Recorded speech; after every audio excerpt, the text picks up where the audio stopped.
Plant है उसमें 2 भी इंजीनियर्स काम करते हैं, उसका निकल और रत्नाकर जी बैठे हुए हैं, वो सेक्रेटरी नेशनल कोऑर्डिनेशन कमेटी जिसकी बिहाफ पर हम लोग यहाँ पर बैठे हैं और देश के 2.7 million employees diploma engineer and engineer उनका नेशनल चैप्टर है।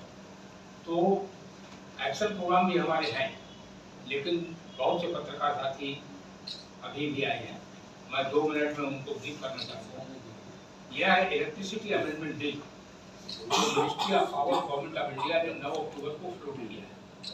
ये बहुत ही खतरनाक है और इसका सबसे खतरनाक प्रोविजन ये है कि इलेक्ट्रिसिटी कॉन्करेंट लिस्ट पर कॉन्स्टिट्यूशन कॉन्करेंट लिस्ट का मतलब होता है कि राज्य सरकार और केंद्र सरकार का बराबर का अधिकार। और जब आज मैं आपके सामने बात कर रहा हूँ 4 नवंबर 2025 को, तो भारत के सभी प्रांतों इलेक्ट्रिसिटी का डिस्ट्रीब्यूशन केवल राज्य के पास, केंद्र सरकार के पास इलेक्ट्रिसिटी का डिस्ट्रीब्यूशन कहीं नहीं, यहाँ तक कि यूनियन टेरिटरीज में भी राज्य के पास ही। लेकिन इस बिल के माध्यम से केंद्र सरकार आर्बिट्रेटिंग भी कर रही है और राज्यों के उस अधिकार को छीनने की कोशिश भी कर रही है। सबसे बड़ी बात क्या है, बिजली के क्षेत्र में बिजली अकेली कमोडिटी है, इस बात पर ध्यान दीजिएगा। बिजली अकेली कमोडिटी है पूरी दुनिया में, हिंदुस्तान में खास कर, जो अलग अलग लोगों को अलग अलग रेट पर मिलती है। आप फ्रूट खरीदने जाए, राशन खरीदने जाए, कपड़ा खरीदने जाए, सिम कार्ड लेने जाए, चाहे प्रेसिडेंट ले चाहे रिक्शे वाले ले, सबको एक दाम दो। But electricity is the only commodity. Farmer को फ्री मिल रही है, बिलो पॉवर्टी लाइन को बहुत सब्सिडाइज मिल रही है, डोमेस्टिक कंज्यूमर्स के लिए कई स्लैब है और वो सब सब्सिडाइज है। इंडस्ट्रियल कंज्यूमर को थोड़ा महंगी मिल रही है, कमर्शियल को थोड़ा सा महंगी मिल रही है। ऐसा क्यों है? Because electricity is requirement of everybody. बिजली सबकी जरूरत है, इसके बगैर कोई रह नहीं सकता बिजली के बगैर। But everybody can not afford the cost of the electricity. That is why this arrangement has been done, subsidy and cross subsidy. इस बिल के माध्यम से, जैसा सुदीप जी ने बताया, वह क्रॉस सब्सिडी खत्म करने जा रहे हैं। Once cross subsidy is finished, तो जो सब्सिडाइज कंज्यूमर है वो तो मर जाएगा। उसको जो आज सब्सिडाइज कंज्यूमर को फ्री बिजली मिल रही है, फार्मर को कम से कम 12 रुपए पर यूनिट की बिजली मिलनी पड़ेगी। 6.5 हॉर्स पावर का पंप अगर 8 घंटे चलाएगा तो 1000 यूनिट बिजली होगी, 12,000 रुपए का बिल देना पड़ेगा। वो कहाँ से लाएगा ये पैसा?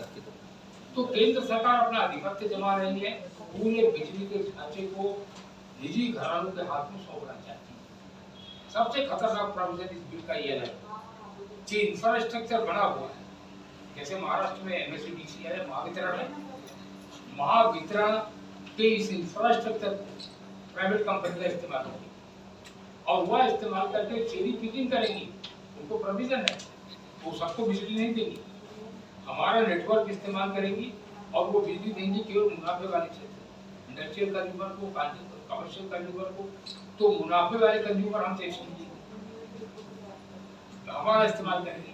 अगर इस इंफ्रास्ट्रक्चर का मेंटेनेंस करना होगा, ट्रांसफार्मर की कैपेसिटी बढ़ानी होगी, वो पैसा हम खर्च करेंगे। वो केवल पैसा कमाएंगे, खर्च जहाँ करना होगा वो खर्चा सरकारी कंपनी। बहुत डिटेल में बताया। हमने एक्शन प्रोग्राम तय किया। हम लोगों ने कल तय किया है मुंबई में कि 27 लाख बिजली कामगार और इंजीनियर इसको होने नहीं। हम इसके खिलाफ उतरेंगे, सड़क पर संघर्ष करेंगे और यह संघर्ष तब तक जारी रहेगा जब तक यह इलेक्ट्रिसिटी अमेंडमेंट बिल और जो निजीकरण का मूवमेंट देश में चला रखा है राज्य सरकारों ने और केंद्र सरकार ने, वह वापस नहीं है। इसके लिए हमने 3 महीने का प्रोग्राम तय किया। 30 जनवरी को देश की राजधानी दिल्ली में एक मैसिव डेमोन्स्ट्रेशन होगा जहां लाखों बिजली कामगार पहुंचे। 30 जनवरी दिल्ली, चलो दिल्ली, यह नारा हमने तक दे दिया। 30 जनवरी चलो दिल्ली।